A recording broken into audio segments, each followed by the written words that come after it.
Hello, I am JC, the Fantasy Football Explorer, and today I would like to talk about Lamar Jackson. I believe he is being overvalued at his current draft position, QB4, uh, ADP of between 49 and 55. I believe this is because of his MVP season 2019 and his QB1 finish.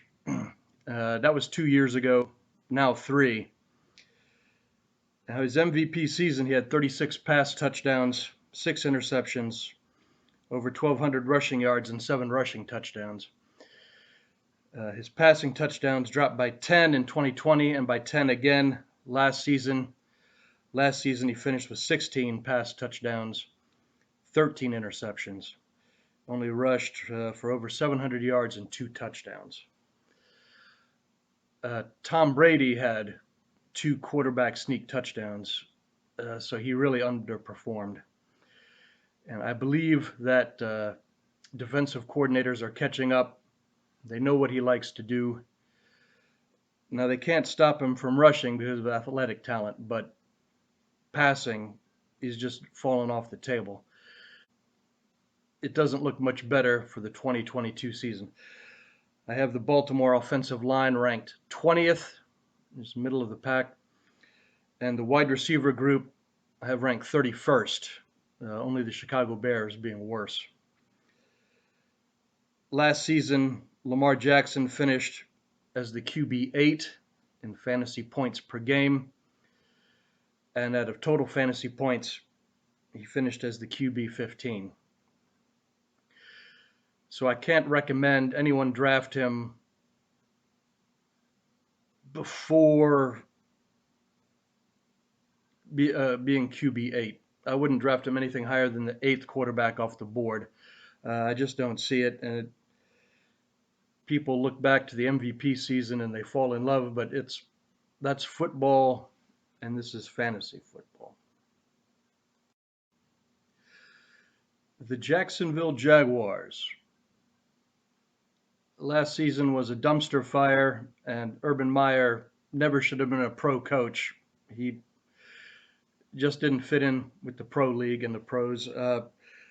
But they have a big upgrade this season in a Super Bowl winning coach, Doug Peterson. And the offensive coordinator, Press Taylor, was the senior offensive assistant in Indianapolis. He worked with Frank Reich. Frank Reich worked with Doug Peterson, and they're all off the Andy Reid coaching tree. So they will try to expose weaknesses in the defense and attack it with the passing game. So I think Trevor Lawrence will improve this season, but still is not worth more than a QB2 on your roster and a late round pick at that. Christian Kirk should be okay. I wouldn't take him as more than my wide receiver 4, maybe wide receiver 5 down on the bench.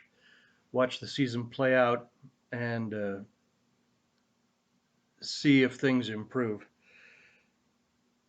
The person that might benefit the most is Evan Ingram.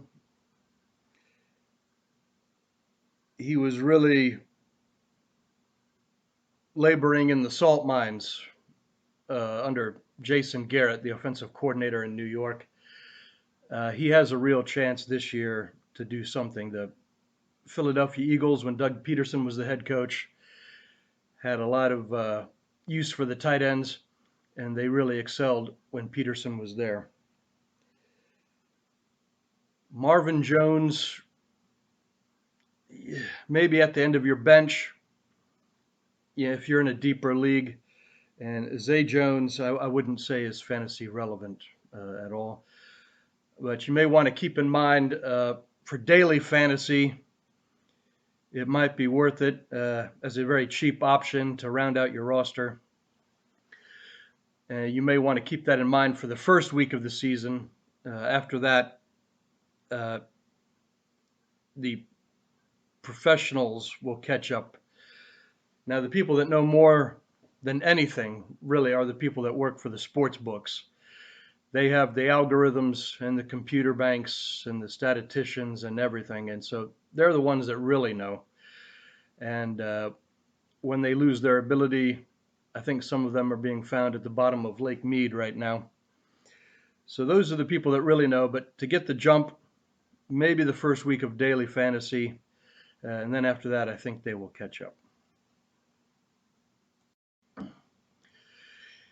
If you are going to wait on your quarterback and tight end, you may be able to stack them depending upon how your draft goes. Russell Wilson and Albert O, Kirk Cousins and Irv Smith, Matthew Stafford and Tyler Higbee. And lastly, Carson Wentz and Logan Thomas. Now, if you stack your quarterback and tight end, hopefully you get extra production by waiting for both of those. Now, Logan Thomas, you're really rolling the dice. He's been injured and may not. You can't. He's no guarantee to see the field for much at all. I personally got burned by Logan Thomas last year. I won't get burned again. But again, those are the quarterbacks and tight ends for later in the draft. And that's all I have for today. Thank you so much. And YouTube, stay free.